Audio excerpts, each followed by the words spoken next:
WELSTech is a bi-weekly podcast exploring the intersections of technology and ministry.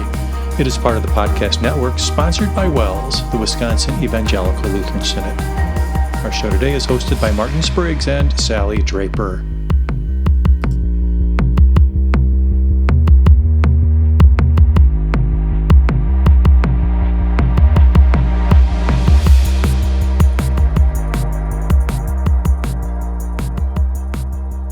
Welcome back, everybody, to WELSTech. This is episode 703, recorded on June 1st, 2023. My name is Martin Spriggs, and this is a show about technology and ministry and where those two intersect. Joining me, as usual, my podcasting partner, Sally Draper. Hello, Sally. Hi, Martin. Happy to be joining you. Happy that summertime has arrived. We got some warm temperatures, some rain, and green growing grass, and actually lots of flowers. We moved in our house last summer in August, so it's kind of a surprise to see all the springtime flowers. There's beautiful irises in our yard and huge lilac trees and just a lot of pretty stuff. It's a neat time of year. Yeah, absolutely. We took the camper out last weekend. Last weekend was Memorial Day weekend, so we had a long weekend. Went out to Governor Dodge State Park, which we'd never been to, about an hour southwest of Madison. Just beautiful. I think one of the oldest state parks in Wisconsin, and had perfect weather. There was not a wisp of breeze, and had sunshine and just kind of perfect conditions, which can be a little iffy. But this was perfect. And now we've got a heat wave here. So, but I'm not complaining after the long winter. So it's good stuff. Definitely. And summer means something different for WELSTech as well. We try and do a little bit of WELSTech light, we'll call it, over the summer. We take a little bit of a break ourselves and talk about, we've done different things. We've done series, and that's been fun. But normally it's an abbreviated agenda. We know that people have probably a little less listening time, or not, or maybe as inspired to do that. And sometimes we just do a book review, and that is exactly what we're doing this year. The book that we're talking about, I'm familiar with, as I was teaching my MLC course on enhancing ministry with technology. As one of my students picked this particular book, entitled Tech Like a Pirate by Matt Miller. It's not a super long book, which is also appealing for us over the summer. It's a quick read. Matt Miller, I think we've talked about on the podcast before, but we should give a little bit of a disclaimer. This is really education focused, but having said that, I think there is something in here for absolutely everybody who does any kind of teaching, whether that's formal classroom teaching, catechetical teaching, adult learning, whatever. I think there are applicable principles that we can find in this book. So we're going to divvy it up into, what did we say, Sally? Thirds or more? Was it 2 chapters a week? So it'll take us maybe 5 times to get through the whole book this summer. Yeah, that'll be fun. I'm looking forward to this. Little bite-sized nuggets. That's kind of neat when you're going through a book that has some very, very practical stuff in it. And he says that in the book. He tries to keep it updated. There's an associated website and resources that he really wants this to be kind of a living, breathing thing. Yep. Yeah, I definitely wanted to point out, if you want to read along with us, you can get a Kindle copy of the book for less than $10. So that's quite a deal. You can learn all about Matt over at his website, ditchthattextbook.com, which we've certainly mentioned multiple times on the show in the past. I actually used one of his summer professional development courses last summer to learn how to do kind of a digital escape room. And he does really quality work. He explains things. He has great screen captures and drawings and things to go along with things he's explaining. And the same is true, just like you said, Martin, with Tech Like a Pirate. He's dedicated a page on his website to the book. And there's lots of things that he'll talk about in the book where you can get resources from him. So it's not just read the book. It's actually come here and get practical things. Maybe it's a a Google slide deck that he shares with you that you can make a copy of or whatever. And also on this page, there's a video. So if you want to hear from Matt himself about Tech Like a Pirate, there's a video here that he presented for the Wakelet community, and there's a Wakelet related to Tech Like a Pirate. So there's all kinds of resources if you want to dig in and learn about anything we talk about on the show or anything that's in the book, because obviously we're not going to hit up everything. Yep. As we have our discussion. Yeah, I gotta love the Wakelet stuff. Tech Like a Pirate, that title may sound familiar to some who are into teaching resources. There was a book entitled Teach Like a Pirate, different author, but he's very upfront in saying, some of the principles and the approaches that he takes and covers in this book are based on or inspired by the published work Teach Like a Pirate by Dave Burgess back in 2012. So that's about 11 years old now. So I think that's maybe one of the foundational things we should start with, Sally, because there are when he uses the word pirate, that's an acronym, and for 6 characteristics of successful teaching. And maybe we can go through those real quick just to kind of set the framework for what he's going to jump into. So pirate, Pirate, passion, immersion, rapport, ask/analyze, transformation, and enthusiasm. And I bet a lot of our audience out there has maybe read this and has heard, that acronym before. But feeling passionate about teaching, you really have to enjoy what you're doing. It's easy to spot a teacher that's not passionate about what they're doing.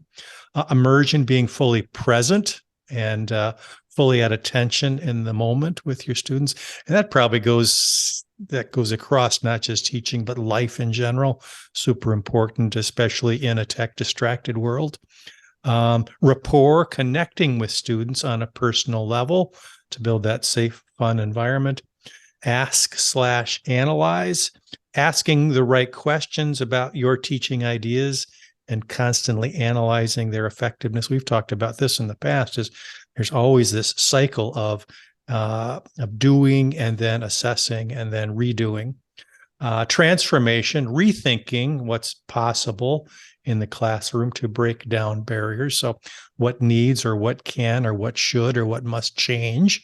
And then finally, enthusiasm, harnessing this most powerful tool in the classroom to create high impact teaching.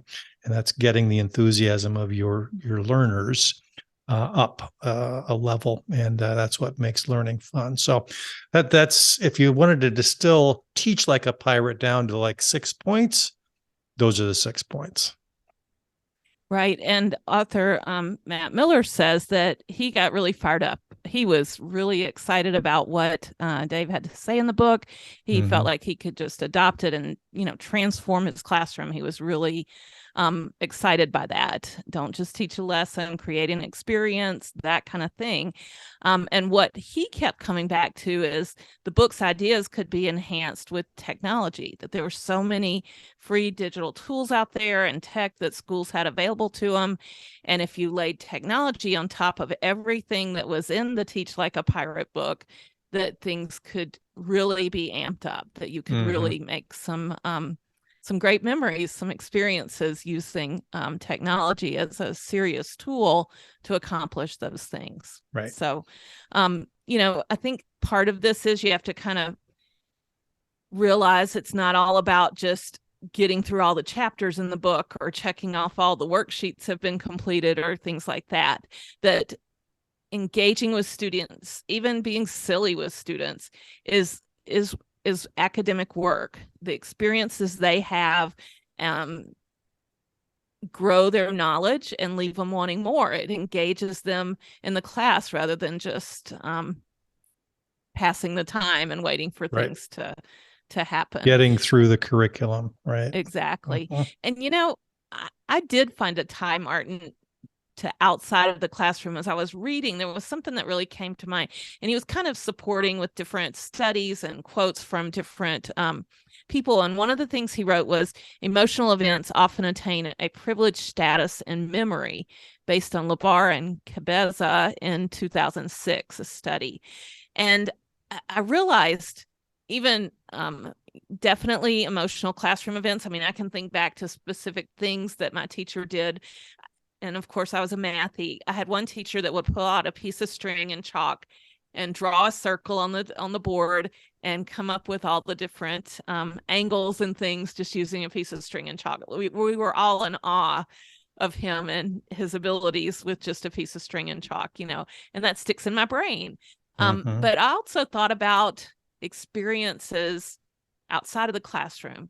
And one in particular that, and I've done a million things with church activities and stuff, but there's one that really sticks in my brain.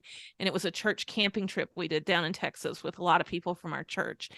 And, I think it eventually rained. There was a raccoon that came in my tent while we were sleeping and took my powdered donuts and ate them.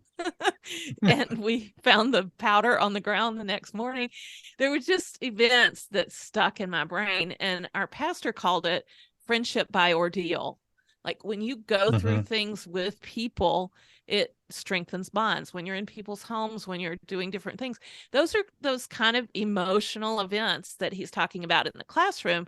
They also happen outside the classroom, and pastors and teachers can certainly encourage those kind of things as they're planning different events and things. So that's my tie into the church side there. Yeah, one thing that came to my mind was actually something you have been involved with in the past, and that's these maker experiences and robotics. Those are all about creating those experiences. It's not just sitting at a desk. It's team building. It's creating stuff out of nothing. It's being creative in problem solving. Those kinds of things are all experiences that you remember, and those are the things that you take forward with you. So. Good. Sally, one interesting point out of chapter 1, which is entitled Tech Like a Pirate, Teach Like a Maverick. You kind of have to know the movie Top Gun to get the title of the chapter, because that's one of his illustrations. He goes into a little bit of a detail about Tom Cruise's character in Top Gun, whose name is Maverick. And his whole point there is taking calculated risks. Know what risks are worth taking. And sometimes doing nothing is also taking a risk. The status quo could mean failure, and that's the risk of failure. So taking these risks is something that he's encouraging teachers to do as they're figuring out how to connect with the kids, connect with the students, creating this learning environment that is, some things may crash and burn, but other things may be wildly successful. And even the things that crash and burn, I wrote down a quote here: your failures aren't really failures, they're data. Your failures are data, meaning you have you have information, you have feedback, you have things that you've tried that didn't work, which can inform things that potentially could work. I think that was a great way to look at it. Yeah. He kind of illustrated it with a cycle, like, hey, this is a great idea. Things aren't working. Here's a new way that I can improve it. Oh, but I'm scared I might fail, and you got to get past that. You've got to be willing to take some of those calculated risks and learn from them and do it better the next time. And things can improve in that regard. He even talked about one of those failures of his own in the next chapter, which he entitled Experiences, Not Apps, which was kind of an interesting introduction to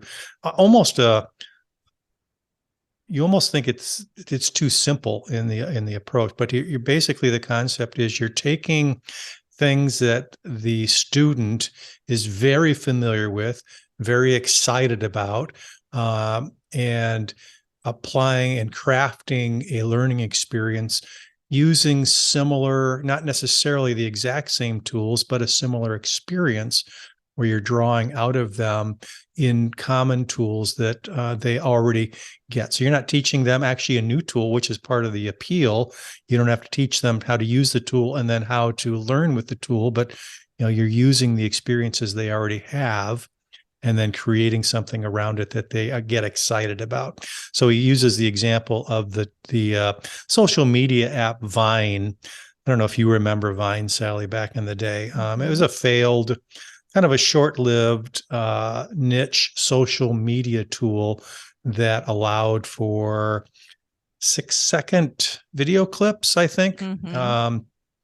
So kind of the first iteration of a TikTok or Snapchat kind of a And I'm experience. guessing storage wasn't as cheap back then. So 6 seconds was all they could afford to store for the bajillions of videos that might be And generated. he basically, what he did was he recreated the Vine experience using, and he's a big Google educator, so he uses Google tools and he uses Google Slides to kind of recreate the experience, create templates, and ask the students to create their own little Vine-ish kinds of things around different educational topics. And it didn't get kind of the bang that he thought it would get initially, but I think he learned from that. And then later on in the chapter, he talks about kind of doing the same thing with Instagram stories and those kinds of things that did make a difference. And I think that's part of it, right? You fail and then you iterate, and then you get a little bit better, you get a little bit smarter, and things go better. Yeah. I remember trying to do computer lab stuff with our Christian day school back in the first part of 2000, maybe 2008, 2009, somewhere in there. And there were days where we just spent our whole time trying to get logged in. Right. So that kind of speaks to, don't try to do something new. Don't add 14 accounts here and 72 accounts over here. Which provides no educational value. Exactly. Just a lot of frustration. So everybody has a Google account now. Let's just use Google tools and let's make that work. So you cut out that whole chunk of time that would be spent around, well, what is Google Slides? What can I do with Google Slides? You've already used it. The kids are familiar with it, that kind of thing. And so great example there.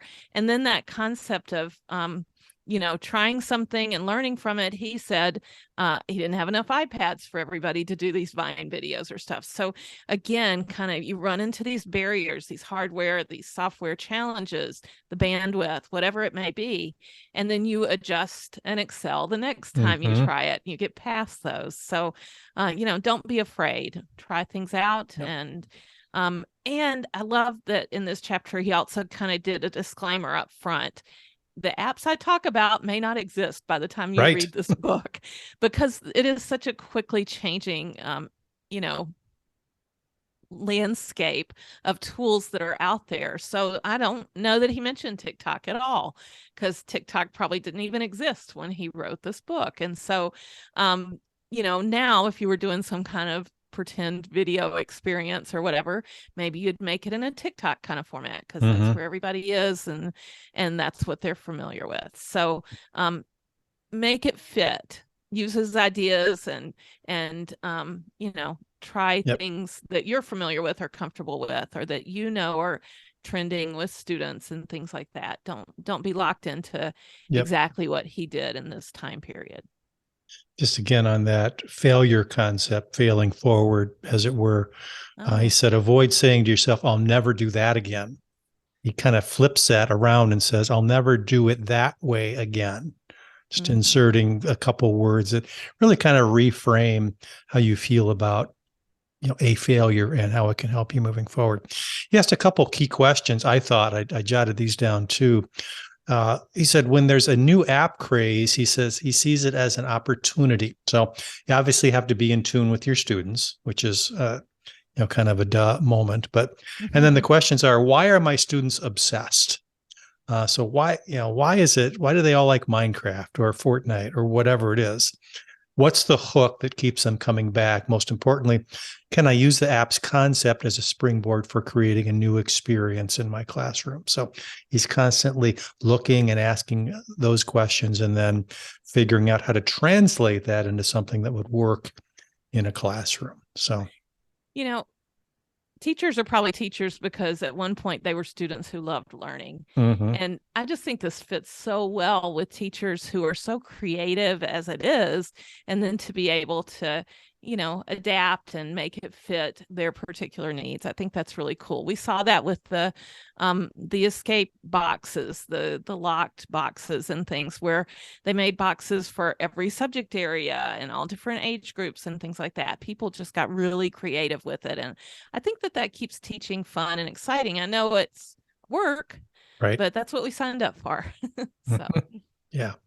So I think we kind of summed up those first two chapters pretty well, Sally. And there are a bunch of resources in the book that we really can't go through that will, obviously create links for, where he talks about templates that he gives away, Google templates that he gives away. And he talks about, don't have to be, into the Google, ecosystem. You can use Microsoft tools or whatever tools you're comfortable with. But it gives lots of starting point kind of stuff, which is pretty cool. So you don't have to reinvent it, or at least you get a sense for what he's talking about rather than just reading the words. You're seeing what he did, what he actually did and used. So that's kind of cool too. We'll put a link to as much as we can in the show notes as we go along here. awesome. All right. So that's chapters intro 1 and 2. Again, I would encourage you to get the book. Super cheap, super quick read. It probably took 10, 15 minutes to read through these chapters, but there's a lot of things that you can do a little bit deeper dive in. And I think we will as we go through the summer. So looking forward to that. As I mentioned, this is an abbreviated WELSTech podcast. So we will jump directly to one of our favorite segments, and that is our tips and or picks of the week. Mrs. Draper, what have you got this week? Well, mine is on the side of entertainment. It does have a tech tie to it. And if you know me at all, you know that one of the things I really enjoy is escape rooms. Maybe I talked about that already in the podcast. I don't know. But I can't tell you how many our family's done, and they're all different and challenging. And I just love puzzles and things. And so this summer in particular, I'm kind of laying low, not out and about doing a whole lot. But I found this interactive book game called Journal 29. There's actually 3 books, and they're basically puzzle books. There's a little bit of a storyline to it. It's not super heavy throughout the books from what I've read. But each page is a puzzle, and they kind of build upon themselves. And the text side of it is, as you're solving a puzzle, then when you turn the page, there's a QR code that you scan and put in what you believe is the answer to the puzzle. And if that's correct, they give you a response back that you recorded in your book, and that becomes part of some of the progressive puzzles that are in the book. So there's communities built around this and places you can go to ask questions and things, but basically all types of puzzles for you to noodle on, and then scan the code, see if you're right, get the response from the system, and keep going with your challenges. So really cool interactive books. All 3 are available on Amazon, less than $20. You can't buy an escape room ticket for less than $20. So that's a bargain when you think about it. And they've got great reviews. The other thing is, we've played a lot of different kind of escape room in the box things. And this one, you can actually preserve for other people to use. Some of them, you actually kind of tear it up as you're doing the escape room concept, and other people can't play the game. It's not reusable. But in this one, like, everyone in my family could do this puzzle book individually, as long as we don't write on the pages and stuff. We, take our notes elsewhere, or make Xerox copies of make copies of some of the pages. Dating I've yourself, dated Sally. myself. Yes. Yeah. But looks like a really fun experience. Mine is on order, my first one, and I will let you know how it goes. But if you enjoy this kind of thing, this might be a great summer activity for you and your family. You could play with a group as well. So Journal 29, journal29.com. Those That's my do pick of not the week. look insignificant. I mean, 300 and some odd pages across all three. The Yeah. illustrations look awesome, and they're just looking at the sample pages you've got, on the Mm-hmm. screen there. Look, it looks like some high quality stuff done there. What's Yeah. Journal 20? What's behind the 29? There is a storyline to it. I think here it says a top secret evacuation did not bring any result for 28 weeks. It was on the Mm, 29th week that something unexpected happened. The team disappeared, and the only thing that was left behind was their journal. You must solve the riddles in order to solve the mystery. sounds like a So, great summer activity. Nice. All right, let's go on to my pick. Mine is kind of a two-part pick, related, but both bring something to the table, hopefully. Um, I want to start with the Tom's Guide article, and it is talking about what is probably coming to logins near you, and that is passkeys. If you haven't heard about passkeys, you will pretty quickly. Basically, they are the next gen password. We all know what passwords are, and the Tom's Guide actually gives a little bit of history of passwords. Passwords are as old as I am. So, in the year I was born, passwords were created. It happened in I think it says it at the top of the article, to basically create multi-user accounts. In I believe it was a military effort, like where the internet started too. mm-hmm. And that's kind of interesting. But passwords obviously have become a serious security issue. We A day hardly goes by these days without a breach. I'm sure all of us have had our password credentials in the hands of people we would rather not have them in the hands of. We receive free credit reporting as a result, and we change our passwords, and many of us have password managers. Um, so it's a problem. And the smart people in the IT industry have figured out that this is not something that is sustainable. So they have come up with this concept of pass keys. And so this article talks about what pass keys are. And essentially, it is a cryptographic way of creating a public encrypted key and a private encrypted key. The public key sits on, whatever site you're visiting, google.com, for instance. And the private key is something that you possess. It does not live on a server, so therefore it cannot be stolen from a breach of a public or a private server anywhere. It usually sits in an encrypted state on your phone, and it's not something that is human readable even. So you can't be social engineered into giving it out. That's one of the key ways that a lot of these breaches happen, where people just give it away versus somebody stealing it. So what happens is you visit a site, and this is a very simplified version. You go to a site, you create this relationship between this public key and the private key that you have, usually on your smartphone or your laptop. And when it's time to log in, the two communicate with each other. And if there is no communication, or if the communication is not exactly right, then entry to the site or the resource is refused. The challenge with this, and this actually has been around a long time in email circles and PGP, pretty good privacy, was a public private key approach to sending secure emails.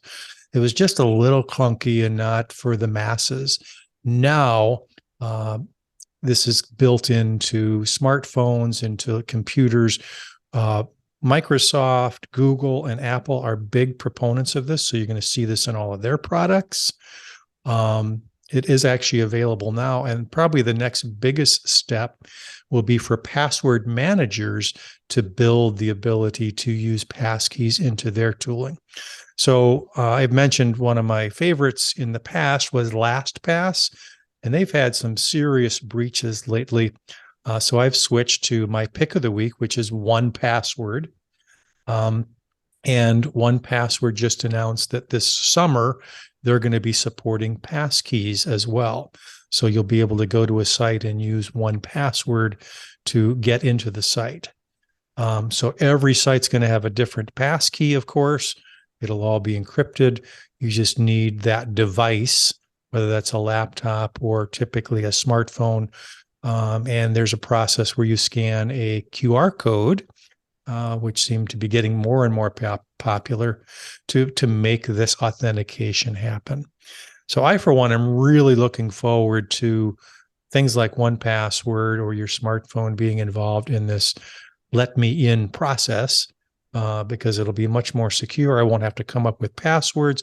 I won't even have to remember a master password necessarily, unless I'm using something like 1Password. It'll just happen automatically. So this, I'm thinking you're going to hear a lot more about this even this summer. I think 1Password is going to be launching their passkey options this summer.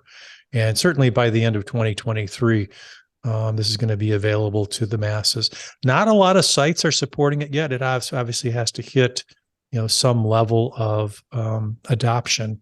But Google, Microsoft, places like Best Buy or eBay, they all have these things right now. And in this article, there's a list of these sites that offer it.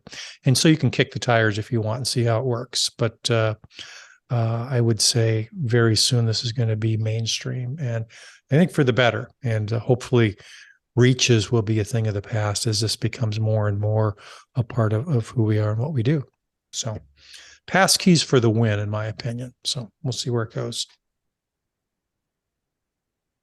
Well, I learned something. Good to know. And yeah, here's the list of all the different sites that are using them. It's a pretty lengthy list, and I'm sure, like you said, it will be growing. So yep. So good stuff. Nice we to know shall what's see. coming. Yep. iPhone, Android phones, the modern ones today support it already. But there's a particular way you have to use them to make it happen. So those are our picks of the week. Sally, let's move to community news and feedback. Yeah, I just want to make mention of an event coming up very quickly. June 10th, 2023 is, I believe, maybe the third Taste of Missions event happening at Wisconsin Lutheran Seminary, only 9 days away from this recording. And it's basically a full day of mission activities. They've got different, they have, registration, doors open at 10 a.m. At 11, there's a commissioning worship service. And it looks like about 8 different pastors are going to be commissioned into ministry, serving world and home missions. So very exciting to be part of that. There will be food trucks on site, children activities, all kinds of fun stuff happening around noon. And then there'll be some speakers related to world and home missions, moments with missionaries, live streamed from East Asia, and then also from Joplin, Missouri. And then some missionary families will speak. So like I said, a very big full day starting at 10, going to 5, happening June 10th at Wisconsin Lutheran Seminary, also happening online. So if you can't be there in person, you can still go and get registered and participate in different live stream activities from the seminary on June 10th. So check it out and be sure to get registered soon. Nice. I'm unfortunately I cannot attend this year, but I have in the past, and it is worth going to. It is an experience where you just are kind of immersed in the mission experience, and it is just, it's more for awareness. I think everybody would benefit from not just visiting or visiting Taste of Missions, but actually visiting a mission field and experiencing what these folks who are going to be talking and sharing their experiences have experienced themselves. So neat thing. So Taste of Missions. You have family in mission fields, Martin, I believe, in I do. Africa. Are you eager to go to Africa and visit? Have you got We that would love planned? to get to Africa. We just got to figure out how to get over there. It's not just around the corner. So Yeah, it's a big in fact, undertaking. my brother-in-law, Dan Whitty, Pastor Dan Whitty, who is in Zambia, will be speaking at LWMS. So we're going to actually see him speak to the ladies there in La Crosse at the end of this month now. So right, end of June. It's June 1st. So coming up. Excellent. Well, all right. Very good. Sally, I enjoyed our chit chat about tech like a pirate. We refrain from any talk like a pirate activities, pirate which speak. I think is suited to both of us. Yes. Yes. Next time we meet, we're going to continue with chapters 3 and 4 just to whet your appetites. Video and audio kill the chalkboard star. And chapter 4, all the world's a game and we are all players. So tune in next time for that. Grab your copy and come on board with us. All right. Thanks for joining us, everybody. We'll talk to you next time. Bye-bye.